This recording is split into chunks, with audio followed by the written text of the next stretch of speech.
Now, over in the UK, the ultra-low emission zone scheme has been expanded to Greater London, but the British people are protesting against it.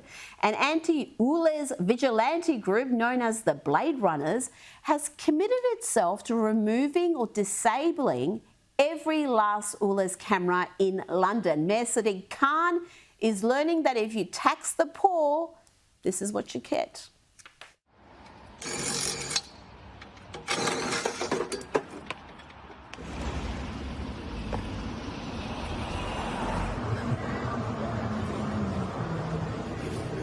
This is what one man can do to the ULEZ in less than half a day. We're not, of course, endorsing any of that. We wouldn't do that. Not. But joining us now from London is writer and broadcaster Esther Krakue. Esther, thank you so much for your time. Tell me about how many of these cameras have been damaged or disabled. Is the scheme doomed? The scheme, I wish it was doomed. Unfortunately, I happen to live in a boundary town where these ULEZ cameras have been going up. So I can actually say I'm personally outraged by this. But the last time I checked, about a quarter of all the cameras have been destroyed or vandalized, and extra police resources have needed to be mobilized to actually stop these people from what they're doing. And I must admit, these police officers are going around in vans, which is not exactly environmentally friendly. So sounds like Sadiq Khan has shot himself in the foot there. But the reality is, the reason why people are so incensed by this ULEZ expansion is for two main reasons. One, the data around it actually improving air quality in London is very, very low. It's very dodgy, and it's highly contested. And the reality is, when a car in the UK passes its MOT, there is an emissions test as part of the MOT test as well. And if it fails that, it's not allowed to be on the road. It's not roadworthy. So most people don't understand why we already have that sort of legislation in place. And Sadiq Khan is now, making it more difficult for motorists to get around London by implementing this ULEZ policy, which actually would be effectively useless in 2 years anyway, because the emissions sort of requirements will be updated in 2 years. Another reason why people are also incensed is the fact that this ULEZ scheme is estimated to draw £1 billion into Sadiq Khan's coffers and effectively plug the hole in London's ever-growing debt. And so most people just don't understand why this is necessary, other than to effectively impoverish people that are already struggling to get by. So the people that are effectively vandalizing these ULEZ cameras are very incensed, and they're very serious. And even people that aren't are still outraged by this policy.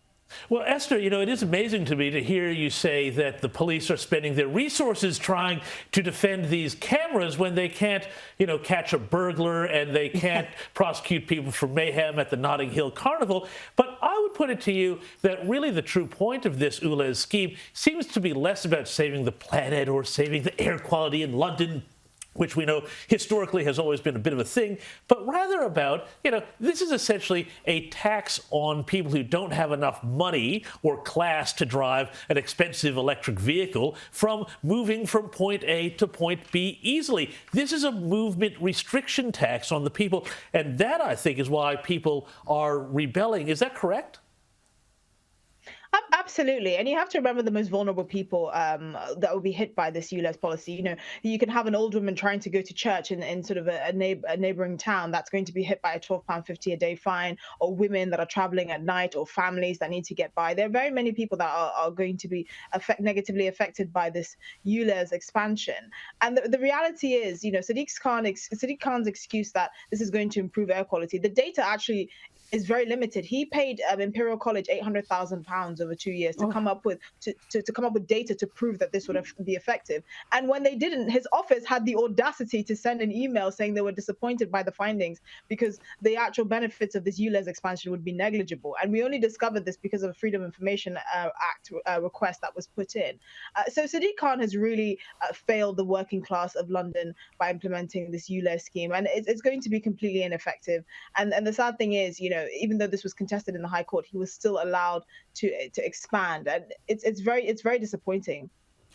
Esther, Sadiq Khan said that without this low emission zone, he said thousands of people will die prematurely. Yes. You mentioned the FOI request, where the government informed the public that in the past 20 years they know of one person who's died from air pollution, and they couldn't be sure whether car emissions actually contributed to that. Meanwhile, as James Morrow, my associate, said, you've got more than 12,000 knife attacks in the past 12 months in London. How is Sadiq Khan maintaining public support when his priorities are so obviously off? Well, the reality is he's not maintaining public support. And you're right. You know, there's one particular young girl that he keeps trotting out saying this particular young girl died from air pollution. And that's the reason why he must put this tax on the poor. But again, the research that he's using to back this up is very flimsy. And that's what has incensed so many people. The reality is Sadiq Khan's popularity has tanked so much. He effectively cost the Labour Party a win in a by-election that they should have won quite comfortably in Boris Johnson's old seat of Uxbridge. But because of this ULEZ expansion, he effectively lost them the seat. And more people are seeing that if Labour come into power, this is the kind of policies that they will be trying to enact on people, trying to impoverish them by making them, pay all sorts of green taxes. What he has said is that he has championed a scheme to give families or people whose cars don't meet the emissions within the ULEZ zone £2,000 to try and buy a new car. To which I ask, do you expect people to get a quad bike with a roof? What exactly is £2,000 supposed to buy someone? The reality is cars are very expensive these days. The reason why people haven't bought new cars is because of the cost of living crisis. To tell them that they can get a £2,000 grant, I really suspect that he expects them to be driving, a unicycle or something. I don't understand what he expects people to buy with that kind of money. I think we should all be applauding Sadiq Khan. He could be the Tories' only hope of remaining in power. So thank you, Sadiq.